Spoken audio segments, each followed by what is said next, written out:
This video is on letting something go, or you could say maybe the vertical dimension of reality. So we're all aware of the horizontal dimension, so to speak, which is our plans and sort of time thinking, past, future, where we're going, what we want, all these sorts of things. But there's also a vertical dimension, so to speak, of spirituality and deepening awareness. This is beautifully portrayed in the Divine Comedy by Dante, which many of us have read Inferno in high school. It's unfortunately, I'd say, the least fun to read of the books. It's the beginning. This is hell, Inferno. So the Divine Comedy is a three sort of part. It's probably not right to call it a series. I don't know what they would have called it when it was written a long, long time ago. I don't have the dates for you or anything sort of proper that way, but it's three books: Inferno, which is hell, purgatory, and paradise, which is heaven, basically. And it's a very, very Catholic sort of image of the world, or of like the cosmos, with Dante, if you've read it in high school, you'll know about Inferno, being led into hell by Virgil, and sort of looking at all the different circles of hell. As he goes deeper, it gets worse. And everybody's sort of punishment is supposed to fit their crime, so to speak.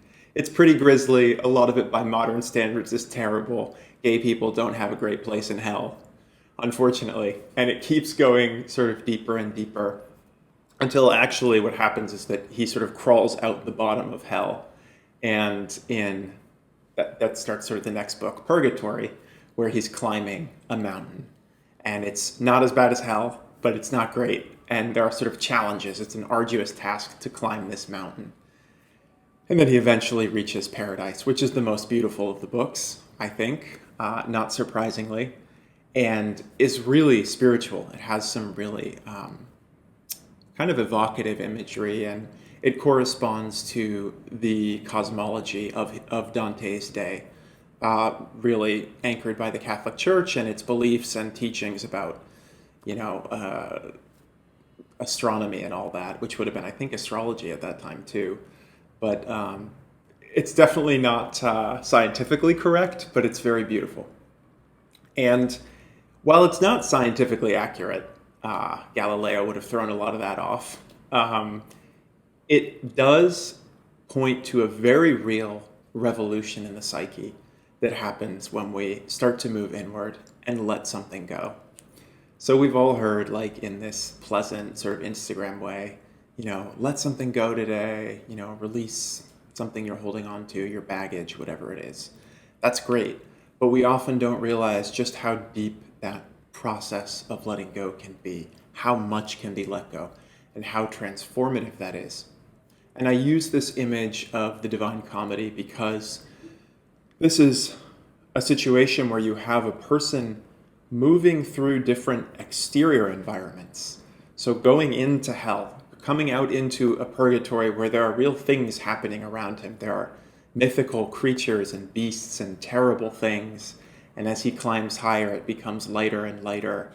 The beings around him are sort of softer and kinder. And when he gets to heaven, there are like angelic figures and even ethereal figures that aren't, that don't have a body.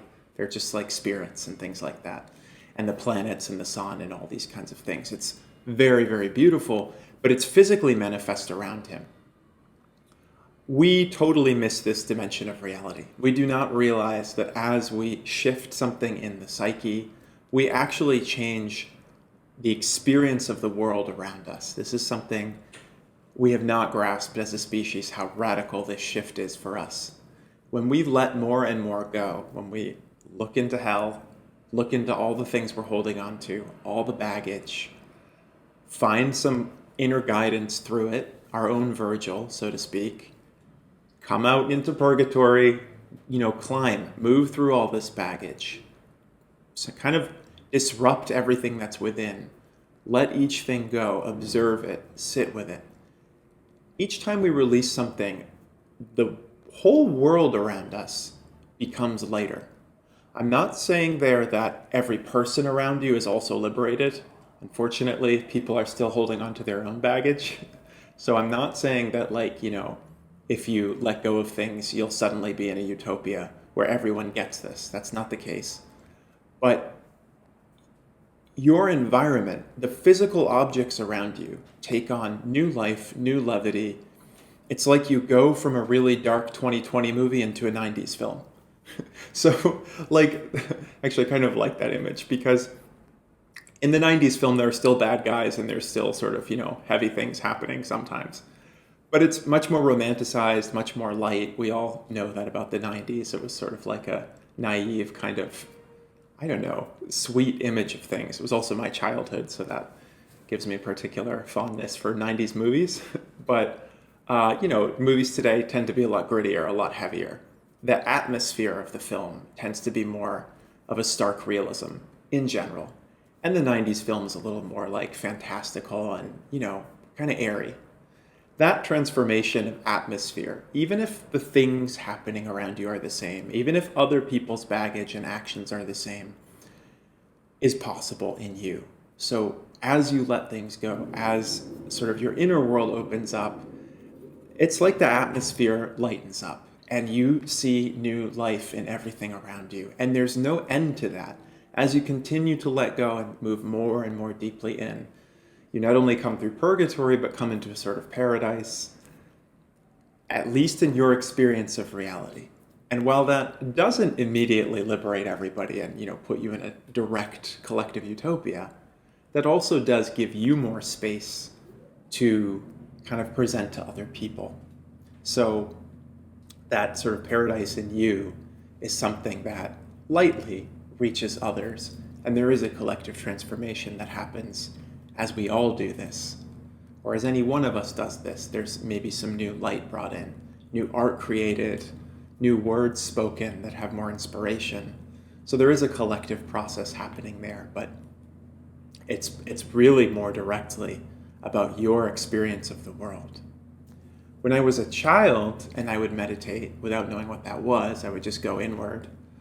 I really thought that I was going into a new dimension. So I actually often thought, like at 8 or 9 or 10 years old, that when I went into a new dimension within, I would come out in a different dimension outside, like almost a different version of my mother, my father, my brother, the people around me. I thought I was actually sort of like delving into another dimension where the people and things were all basically the same, but we're in a slightly different reality where even they might be different. I'm not going to decide on what's true and what isn't there. Now I see things as a little bit more continuous, that other people are kind of still in the same reality and, I'm shifting and finding like maybe a different dimension that doesn't move other people into it necessarily, if any of this makes sense. But, doing this a lot as a child brought me into spaces where I did see a lot of inspiration and possibility around me. And in high school, a lot of people would say, like, what is Conor on? Like, he seems like he's always high. Because I was always seeing sort of this creative possibility and, I don't know, artistic possibility all around me. And that had a lot to do with feeling this sort of inner dimension and seeing that around me and kind of feeling like, why aren't other people seeing this? How do I get them to see this? Definitely at some point, other people noticed that I was experiencing a world around me that they were not seeing in the same way. So no matter where you are, you can look within. You can recognize that there is a whole sort of reality to move through. There are dimensions to move through in yourself. When you move into your inner weight, you'll inevitably project it onto the world around you and you'll see hell. You'll be fighting with a partner. You'll be fighting with a friend. Angry at somebody at work. Partly because that's in you and you're projecting it out. And as you let more and more of that go, those struggles will become less and less heavy and you'll be less likely to project them. But your world will still be full of those projections to some degree. And as you keep going and let go of more and more and more, you'll find yourself in a much more spacious world where perhaps other people do say things that could be offensive or, are difficult to be around sometimes, but it's much lighter for you. It doesn't bring up so much. It doesn't cause so much reactivity. It doesn't matter so much to you. And in all things, there's a sort of levity, peace, buoyancy that you feel, that you notice, and that you know is possible for everyone else. So this is maybe a deeper image of letting something go, and that sort of vertical dimension, that sort of map of the psyche, and through the psyche, the world around you.